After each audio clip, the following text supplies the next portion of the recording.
आ गया। Hello.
Okay,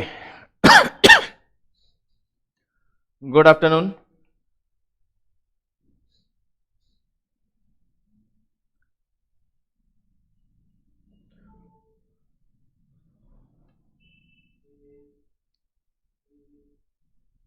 sir last discussion valuation of share पे था। यील्ड वैल्यू मेथड हम डिस्कस नहीं, net asset method, intrinsic value हम डिस्कस कर चुके थे। तो आज बात करेंगे हम यील्ड वैल्यू मेथड की।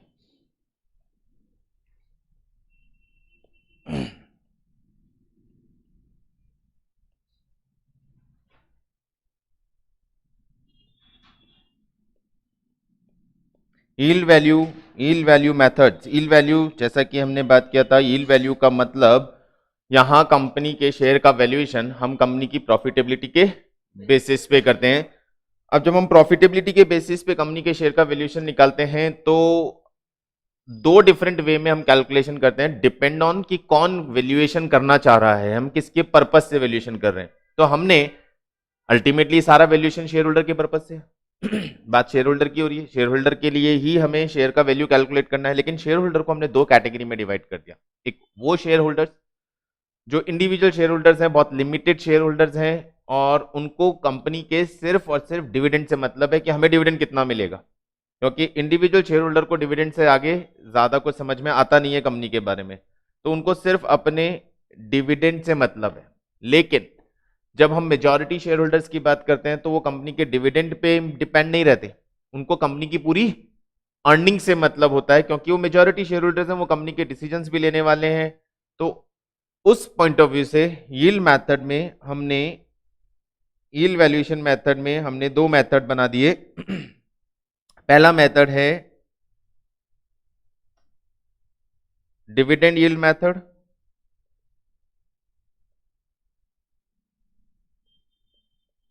और एक मेथड है आपका earning yield method.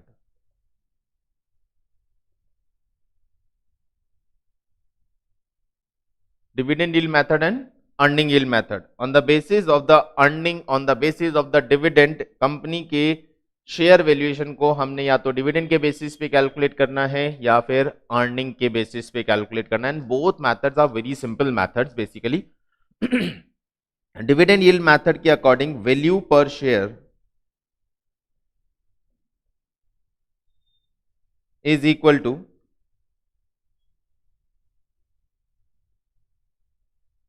expected rate of dividend divided by normal rate of dividend multiply by paid up value per share. It's your dividend yield method. Dividend yield method, expected rate of dividend. Dividend yield method, expected rate of dividend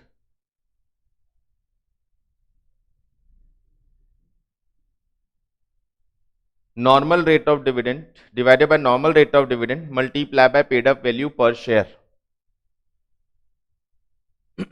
मतलब क्या है यहां पे, इसका मतलब समझ लेते हैं।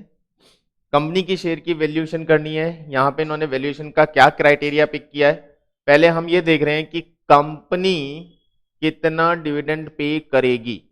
तो कंपनी के पॉइंट ऑफ व्यू से एक्सपेक्टेड रेट ऑफ डिविडेंड क्या होगा वो हम पहले कैलकुलेट कर लेंगे। What is the expected rate of dividend और what rate of dividend company is going to pay और company will pay in coming period. अब जो एक्सपेक्टेड रेट ऑफ डिविडेंड है वो कंपनी का रेट ऑफ डिविडेंड है। हम उस एक्सपेक्टेड रेट ऑफ डिविडेंड को कंपेयर करेंगे नॉर्मल रेट ऑफ डिविडेंड से। नॉर्मल रेट ऑफ डिविडेंड का मतलब क्या है, नॉर्मल रेट ऑफ डिविडेंड का मतलब है कि सेम टाइप ऑफ कंपनी में नॉर्मली अदर बिजनेस यानी सेम टाइप ऑफ कंपनी या सेम टाइप ऑफ कंपनी नहीं तो हम बात करें उस पूरी इंडस्ट्री की जिस इंडस्ट्री से ये कंपनी बिलोंग करती है वो कितना डिविडेंड पे कर रही है, तो उसके कंपैरिजन से हमारा वैल्यूएशन क्या होना चाहिए। यदि हमारी कंपनी का rate of dividend other companies या पूरी इंडस्ट्री के नॉर्मल रेट ऑफ डिविडेंड से ज्यादा है तो हमारी कंपनी के शेयर की वैल्यू भी ज्यादा होनी चाहिए। और यदि हमारी कंपनी का rate of dividend other company की रेट ऑफ डिविडेंड के कंपैरिजन में कम है तो हमारी कंपनी का शेयर वैल्यूएशन कम होगा, चलेगा।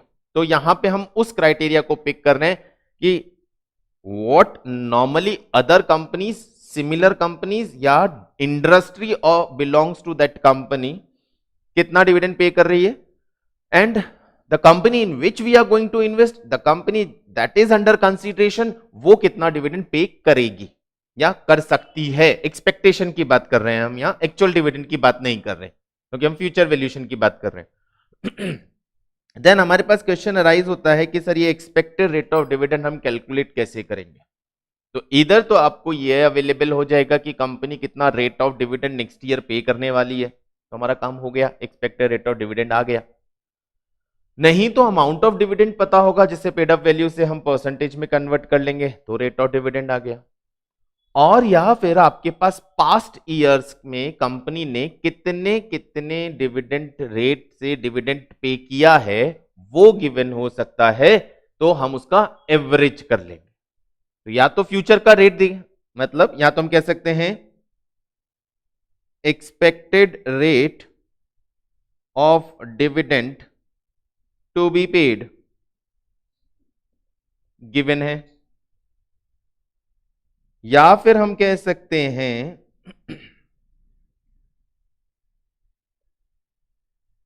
Past years dividend rate given है, तो हम उसका क्या कर लेंगे, एवरेज ले लेंगे। जैसे 4-5 साल का डिविडेंड का डेटा दिया हुआ है, पिछले 5 साल में कंपनी ने इस रेट से डिविडेंड दिया, तो मैं अब फ्यूचर में क्या एक्सपेक्ट करूं कि कंपनी कितना डिविडेंड पे करेगी, एवरेज कर लेते हैं। वो एवरेज हम यूज कर सकते हैं। तो ये आपका first method dividend yield method and simple easy सा मेथड है, ज्यादा कुछ कॉम्प्लिकेशंस नहीं है, कैलकुलेशंस भी ज्यादा नहीं है इसमें हमारे पास। And normal rate of dividend की बात करें तो वो ऑलवेज आपको गिवन आएगी, उसमें आपको कोई दिमाग नहीं लगाना है, नॉर्मल रेट ऑफ डिविडेंड आपको गिवन आएगी। ठीक है। Now second method earning yield method.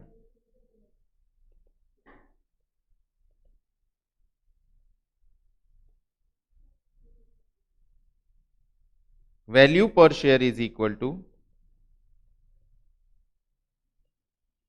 expected rate of earning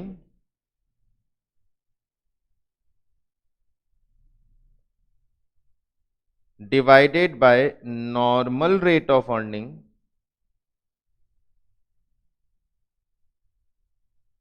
multiply by same paid up value per share। Earning yield method, expected rate of earning divided by normal rate of earning multiply by paid up value per share.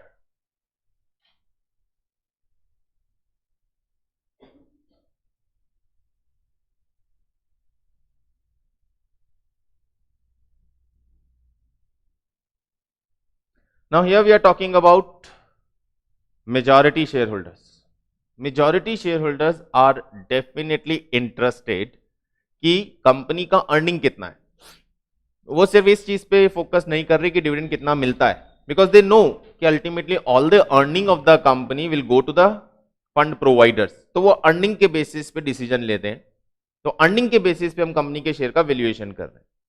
अब यहां जो earning की बात हम कर रहे हैं, rate of earning, यहां रेट ऑफ अर्निंग का मतलब सिर्फ शेयर्स की रेट ऑफ अर्निंग नहीं है, यहां पूरी कैपिटल की अर्निंग रेट की बात की जा रही है। जितनी भी बिजनेस में इन्वेस्टेड कैपिटल है, चाहे वो शेयर्स के थ्रू हो या डिबेंचर्स के थ्रू या लोन के थ्रू, उस पूरी कैपिटल पे कंपनी की टोटल अर्निंग क्या होती है। तो यार एक्सपेक्टेड रेट ऑफ अर्निंग का मतलब क्या है, एक्सपेक्टेड रेट ऑफ अर्निंग हमें निकालना पड़ेगा। एक्सपेक्टेड रेट ऑफ अर्निंग क्या होगा, net profit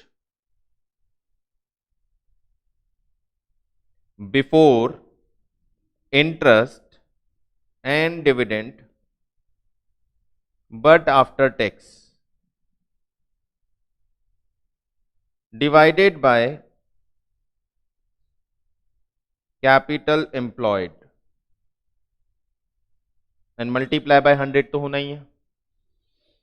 net profit before interest and dividend, यानी इंटरेस्ट और डिविडेंड देने से पहले नेट प्रॉफिट क्या है, लेकिन आफ्टर टैक्स चाहिए।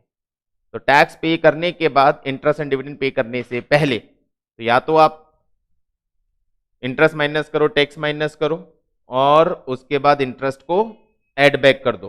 तो आफ्टर इंटरेस्ट बिफोर टैक्स आ जाएगा हमारे पास profit, divided by capital employed. और कैपिटल एम्प्लॉयड कैसे कैलकुलेट करना है वो कल हम बात कर चुके हैं, इसीलिए मैंने कल बताया था कि आगे काम में आएगा। ये है आपका earning yield method.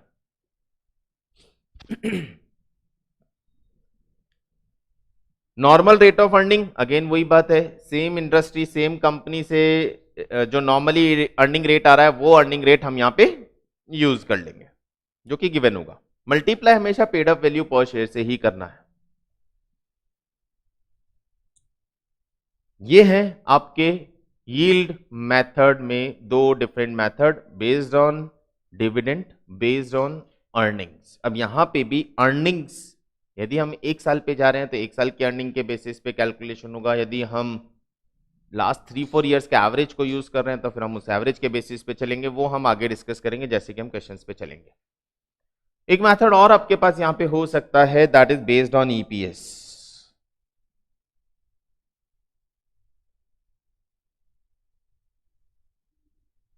Earning per share based method, based on EPS method basically कुछ अलग से नहीं है, बेसिकली कुछ अलग नहीं है। बेस्ड ऑन ईपीएस के बेसिस पे या ईपीएस बेसिस पे value per share is equal to EPS multiply by P ratio, price earning ratio, EPS multiply by P ratio.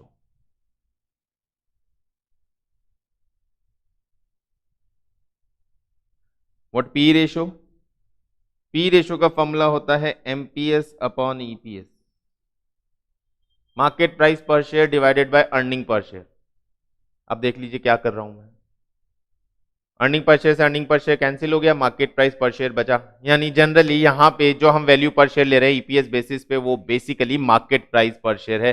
Market value को ही हमने यहां पे ईपीएस, मार्केट वैल्यू को ही, मार्केट प्राइस को ही हमने वैल्यू पर शेयर मान लिया है।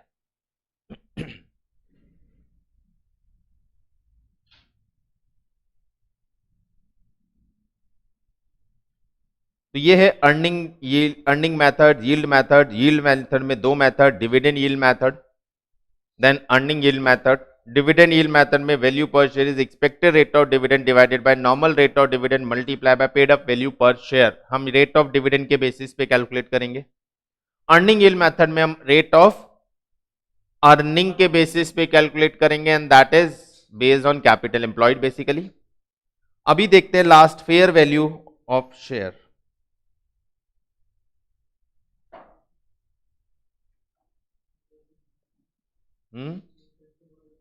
ये मैंने आपको कल बता दिया था, ये है बेसिकली इंट्रिंसिक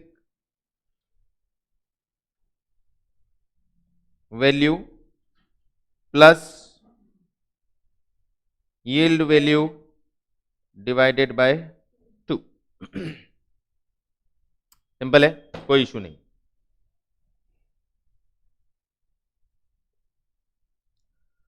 तो it's all about valuation methods, it's all about valuation methods. ये शेयर वैल्यूएशन मेथड्स हमारे यहाँ पे कंप्लीट होते हैं, लेकिन अभी इसी को डिटेल में समझने के लिए हम आगे चलते हैं और स्टडी मटेरियल आप अपना ओपन करिए, हम वहां से कुछ क्वेश्चंस देखते हैं डिस्क्रिप्टिव। चैप्टर अभी और बाकी है, लेकिन यहां तक के पार्ट पे पहले हम डिस्क्रिप्टिव क्वेश्चंस देखेंगे, फिर आगे चलेंगे।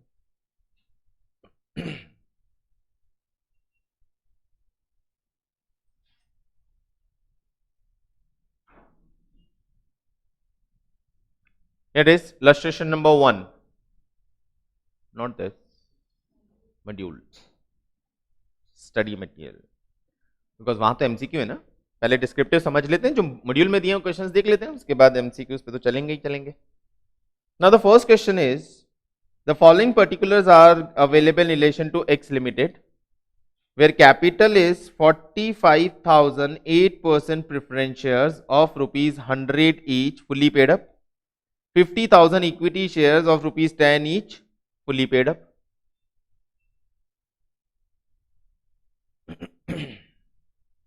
External liability 50,000 rupees, reserve and surplus is 50,000 rupees. The average expected profit after taxation earned by the company is 1,05,000. Normal profit earned on the market value of equity share on the same type of companies is 10%. ये हो गया normal rate of return. 10% of the profit after tax is transferred to reserve. Tax के बाद का profit का 10% किस में transfer होता है? रिजर्व में ट्रांसफर होता है। ठीक है। Calculate intrinsic value per share, value per share according to dividend yield basis, assuming total assets of 4,000 worth of assets are fictitious. 4,000 का assets fictitious assets है, ये अज्यूम करना। नेट एसेट मेथड भी यूज करना है, इंट्रिंसिक वैल्यू निकालना है। Dividend yield method use करना है, यील्ड वैल्यू निकालना है। पहले चलते हैं नेट एसेट मेथड की तरफ। नेट एसेट मेथड में क्या करते हैं? नेट एसेट मेथड में हम क्या करते हैं? नेट एसेट मेथड में हमारी वैल्यू पर शेयर, एक ही तरह के इक्विटी शेयर है यहां पे। वैल्यू पर शेयर का मतलब हो गया net assets available for equity shares divided by number of equity shares, it's your net asset method. तो पहले नेट एसेट निकाल के लाते हैं, that is available for equity share holder. Net asset की दो अप्रोचेस हमने समझी थी, असेट अप्रोच एंड लाइबिलिटी।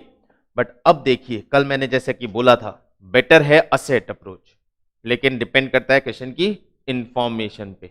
अब यहां आप इंफॉर्मेशन देखेंगे तो आपको असेट्स का इंफॉर्मेशन पूरा दिया हुआ नहीं है। तो जब मेरे पास असेट्स का इंफॉर्मेशन नहीं है तो I have to use liability approach. Liability approach के according our net asset will be equity share capital plus reserve and surplus minus fictitious assets plus profit on revaluation minus loss on revaluation of assets। यही था net asset. चलिए ढूंढते हैं question में क्या है हमारे पास। हमारे पास क्वेश्चन में we have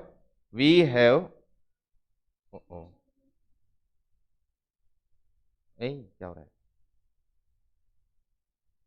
We have 50,000 equity shares of 10 each. We have 50,000 equity shares of 10 each. We have reserve and surplus of 50,000 rupees. And we have fictitious assets of 4,000 rupees. उसके अलावा और कोई इंफॉर्मेशन नहीं है। Equity capital 50,000 share 10 rupees each यानी 5 lakh. Reserve surplus is 50,000 rupees. Fictitious assets 4,000 rupees. Net asset available for equity share holder is, net asset available for equity share holder is कितना आया? 4,46,000, 5,46,000, 5,46,000 is your net asset available for equity share holder. अभी इसको क्या करना है, divided by number of equity share that we know that is 50,000। तो value per share is how much, 92 पर share. Simple. ये आपका नेट एसेट मेथड। इसमें किसी को कोई डाउट हो तो बताइए।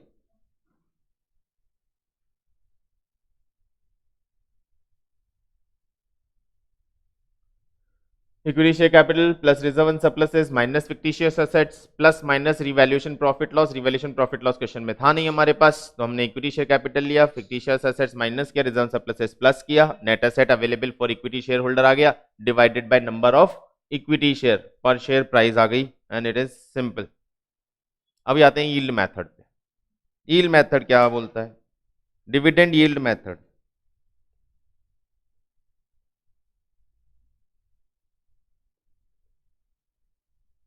डिविडेंड यील्ड मेथड में क्या बोला, expected rate of dividend divided by normal rate of dividend multiply by paid up value per share.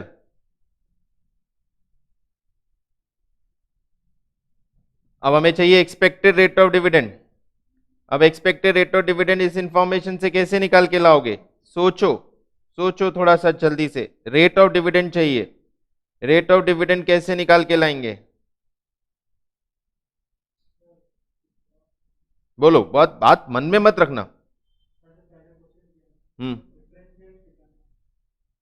हाँ, प्रेफरेंस शेयर नहीं लिया ना मैंने, कहां लिया, I have taken equity share. Minus क्यों करूंगा, मैं लाइबिलिटी साइड से जा रहा हूं, लाइबिलिटी साइड में जब मैंने प्लस ही नहीं किया, माइनस क्यों करूंगा, मैं एसेट साइड से जाता।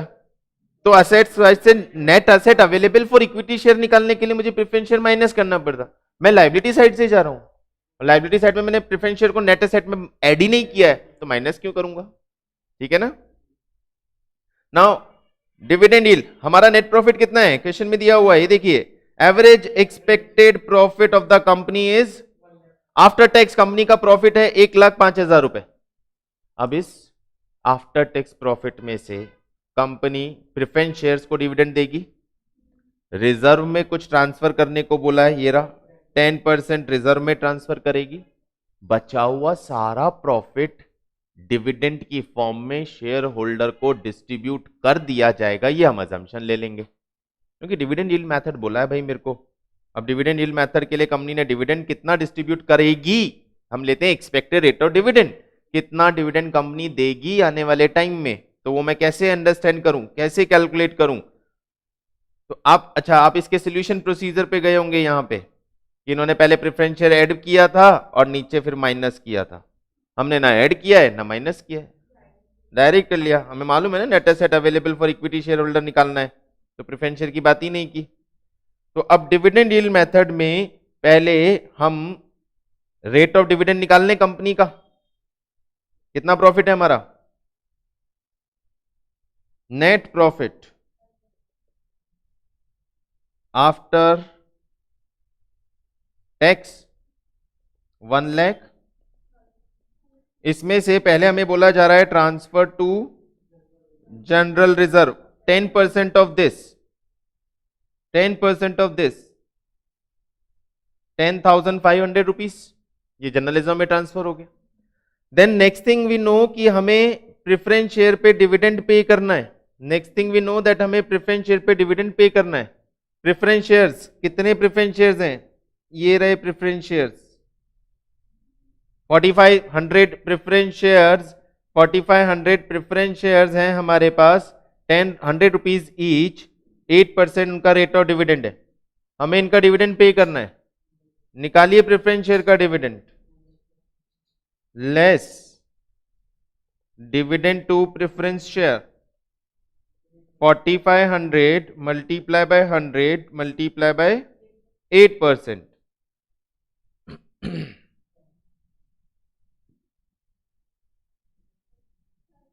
36,000 हमने डिविडेंड पे कर दिया। अब जो प्रॉफिट बचा, that total profit is available for dividend, क्योंकि अब ये जो बचा हुआ प्रॉफिट है ये शेयर होल्डर को डिविडेंड की फॉर्म में डिस्ट्रीब्यूट किया जा सकता है। तो हम एक्सपेक्ट कर सकते हैं कि ये हमारा डिविडेंड होगा। तो कितना अबाउट प्रॉफिट बच रहा है?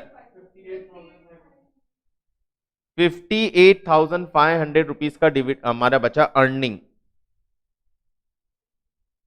Earning for equity share.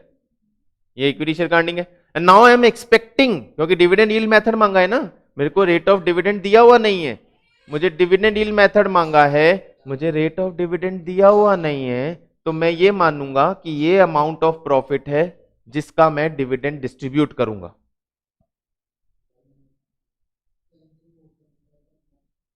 Assumed 100% पे आउट, और अज्यूम्ड 100% पे आउट का मतलब हो गया dividend, expected dividend will be 58,000, और एक्सपेक्टेड डिविडेंड रेट निकालनी है तो इसे पेड अप कैपिटल से डिवाइड कर दो। कंपनी की पेड अप इक्विटी कैपिटल है 5 लाख, तो रेट ऑफ डिविडेंड आ जाएगा।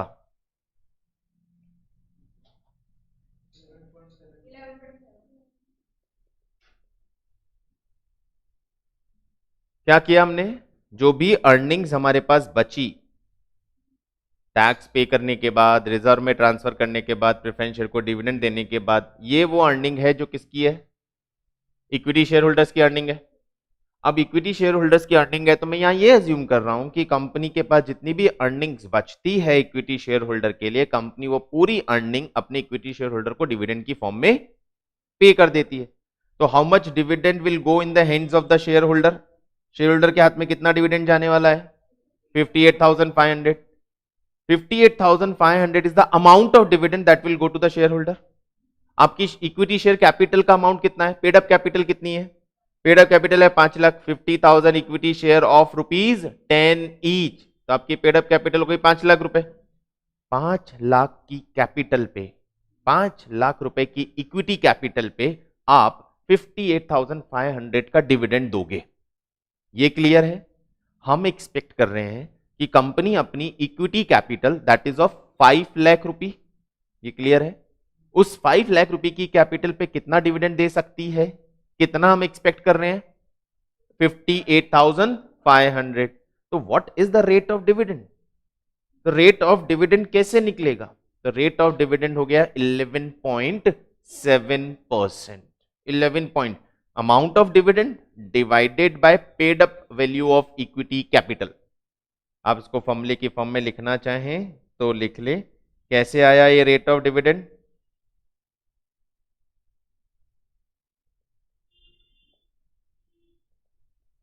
Amount of dividend to be paid, amount दिया हुआ है तो divided by paid up equity capital multiply by 100, ये आपका एक्सपेक्टेड रेट ऑफ डिविडेंड आ जाएगा। आ गया? अब मैं वैल्यू पर शेयर पे चलता हूं। वैल्यू पर शेयर क्या है?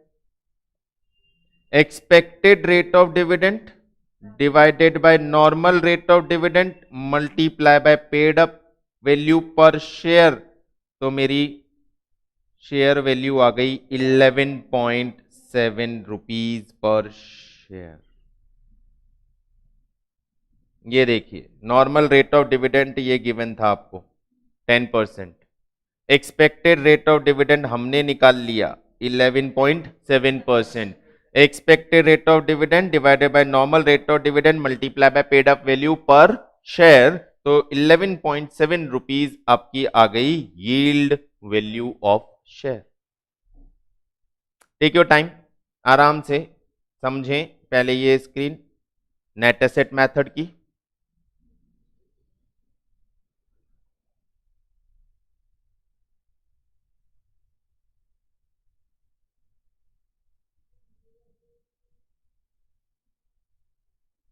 नेट एसेट मेथड के बाद ये यील्ड वैल्यू के लिए हमें डिविडेंड यील्ड मेथड बोला गया था, उसमें रेट ऑफ डिविडेंड अवेलेबल नहीं था, हमने पहले रेट ऑफ डिविडेंड निकाला। All the concepts are here and finally value per share yield method का हमने अप्लाई कर दिया। पेड वैल्यू पर शेयर 10 है, ये रहा, बिल्कुल दिया हुआ है बच्चे, ये रहा इक्विटी शेयर 10 रुपए, ये है paid up value per share. ये 8 रुपए भी हो सकती है, पार्टी पेड अप भी हो सकते हैं, तो हमें वहां दिमाग नहीं लगाना है। 8 रुपए पेड अप है, फेस वैल्यू 10 रुपी, 8 रुपी पेड अप, तो आप तो फॉर्मूले में 8 रुपीज लिखेंगे क्योंकि पेड अप वैल्यू चाहिए मुझे, जितना पेड अप है उतना चाहिए। पार्टली पेड अप है, partly paid up value use करो, वो दिमाग इंट्रिंसिक में लगाना है, यहां नहीं लगाना है। नोशनल कॉल वाला दिमाग इंट्रिंसिक में लगाना है। यहां तो हमने फॉर्मूले में paid up value per share कर दिया तो इशू ही खत्म हो गया हमारा। Is it clear? ये था आपका स्टडी का question number 1। Now next question पे चलते हैं।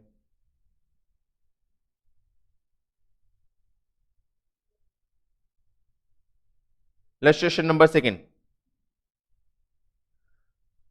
assets and liabilities are provided, assets and liabilities are provided।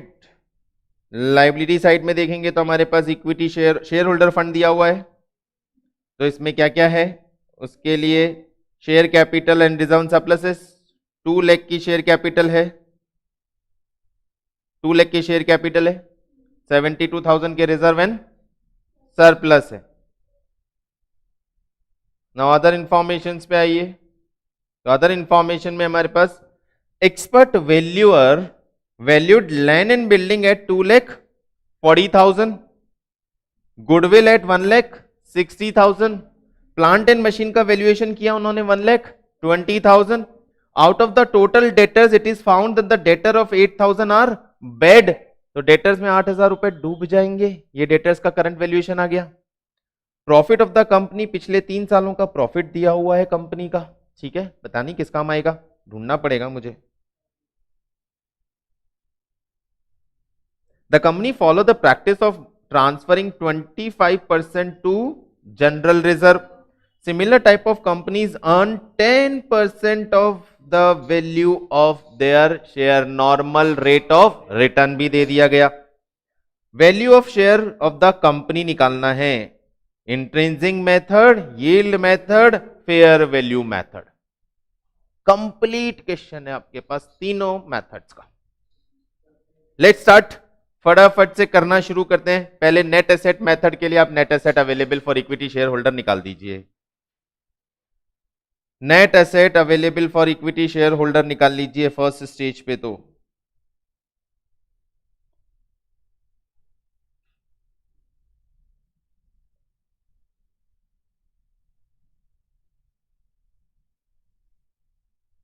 क्या क्या लोगे, मैं आपको एक्सप्लेन करता हुआ चल रहा हूं, आप स्टार्ट कर दीजिए। क्या क्या लोगे, असेट साइड से चलें, जब असेट साइड अवेलेबल है तो असेट साइड से चलते हैं।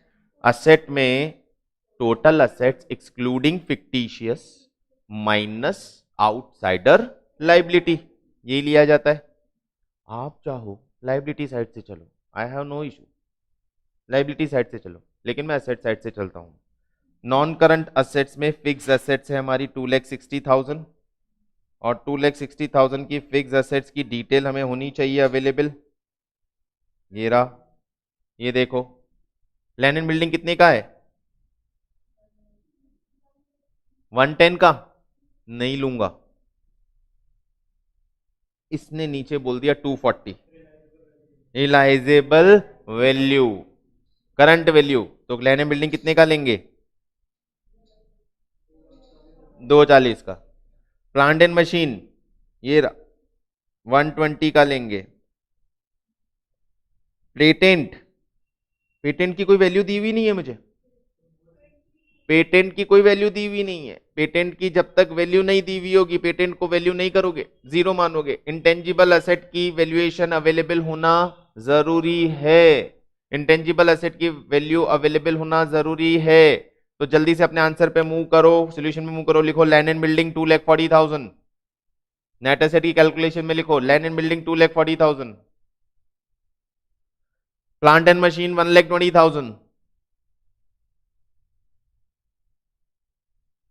गुडविल 1,60,000, गुडविल 1,60,000, ये देखो मैंने लिख दिया यहां पे।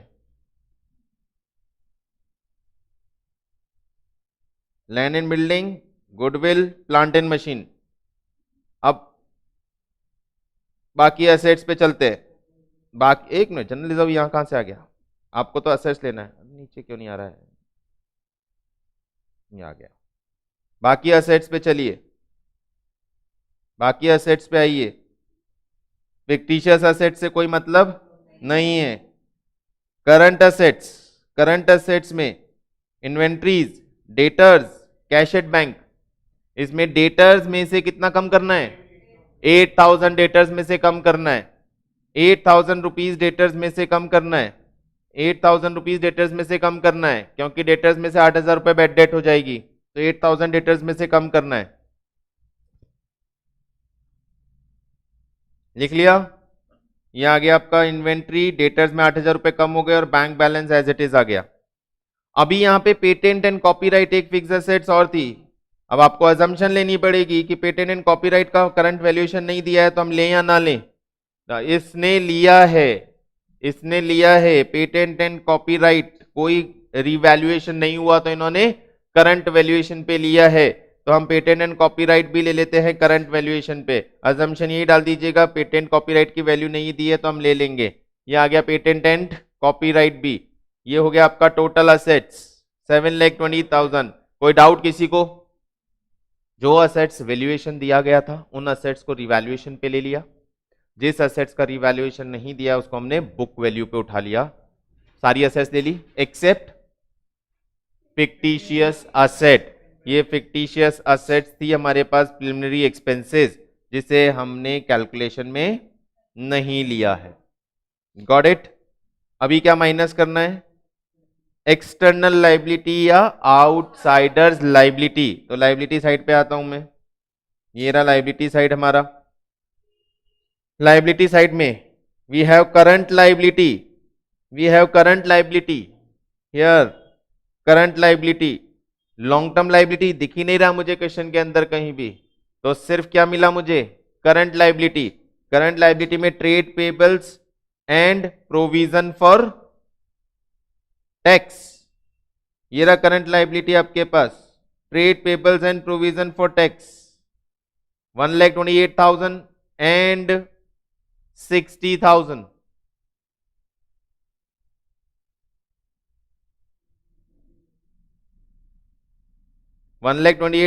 एंड 60,000।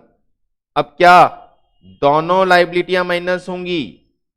क्या प्रोविजन फॉर टैक्स भी माइनस होगा?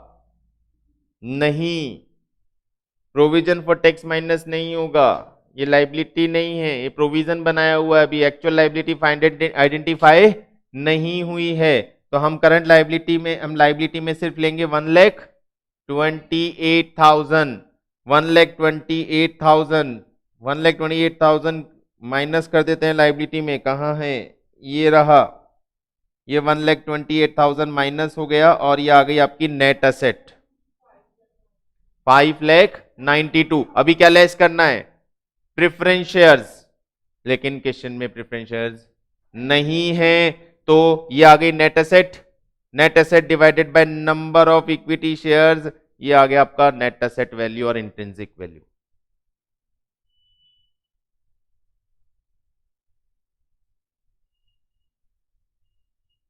ठीक है, 29.60। Now yield method.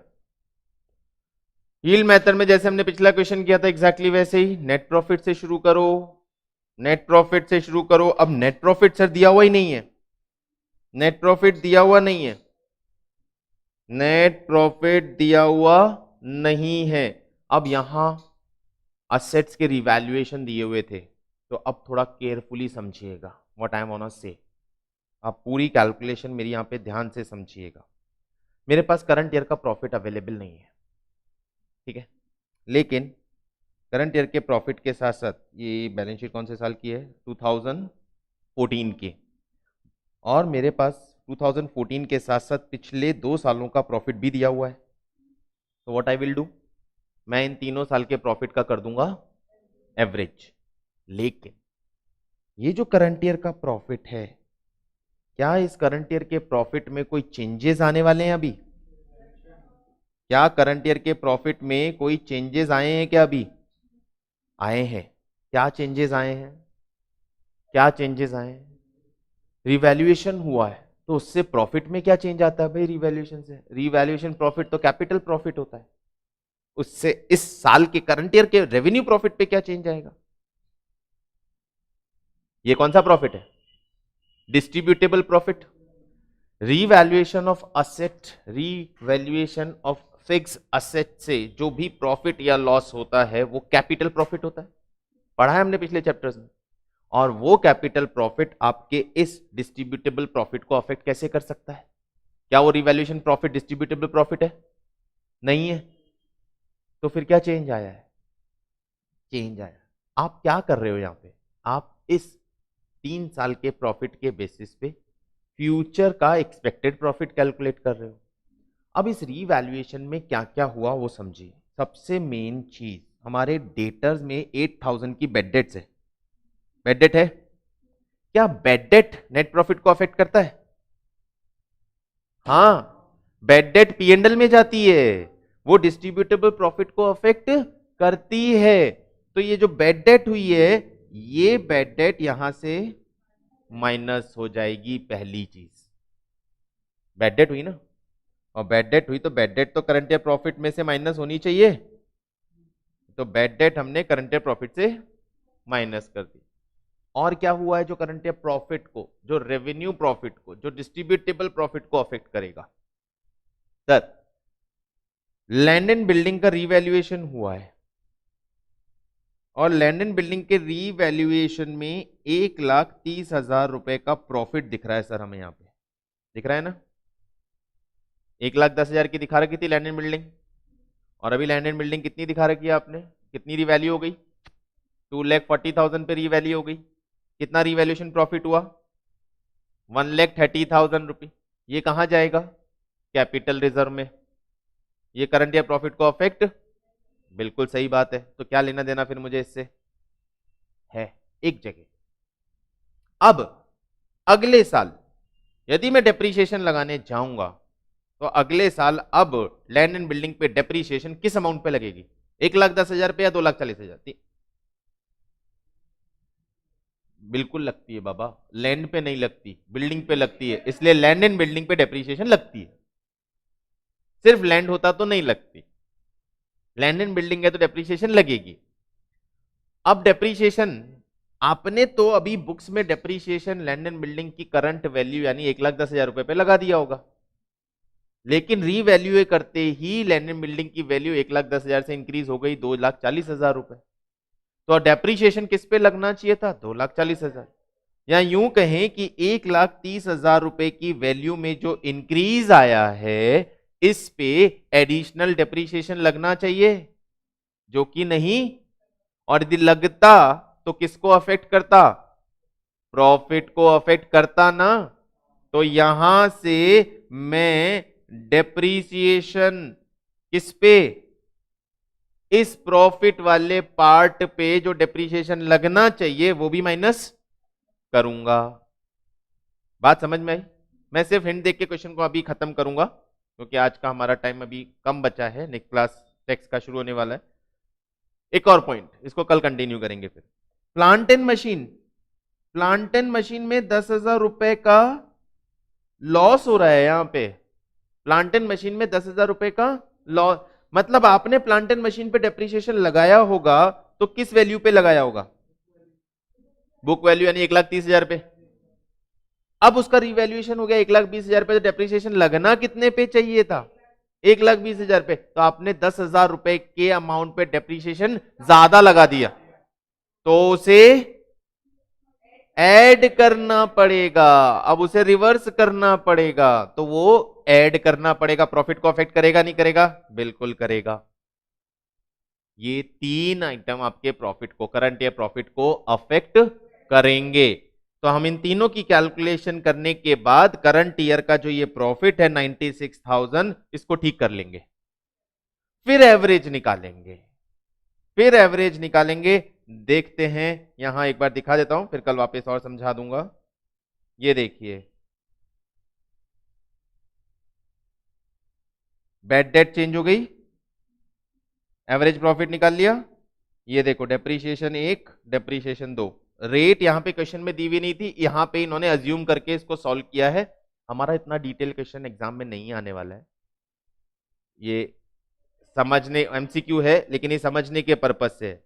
फिर जो प्रॉफिट आया उस प्रॉफिट पे हमने ट्रांसफर टू रिजर्व किया, और फिर वो जो करा था रेट ऑफ डिविडेंड निकाली और प्राइस। तीन चीज यहां पे जो नई चीज बतानी थी, bad debt current year profit से माइनस हो गई क्योंकि ये पास्ट एडजस्टमेंट की तरह हो गया, और उसके बाद एवरेज निकाल लिया, और डेप्रीशिएशन का एडजस्टमेंट हमने एवरेज प्रॉफिट में से कर दिया, उसके बाद ट्रांसफर टू रिजर्व कर दिया। इसको एक बार आप लोग जो अभी हमने डिस्कस किया उससे इसको एक बार ट्राई करना सॉल्व करने की, अदरवाइज कल हम इसे पूरा डिटेल में वापस डिस्कस करें। फाइन, तो आज का क्लास यहीं ओवर करते हैं, फिर मिलते हैं कल, कंटिन्यू करते हैं इसी चैप्टर को और इसी कॉन्सेप्ट को। Till then bye.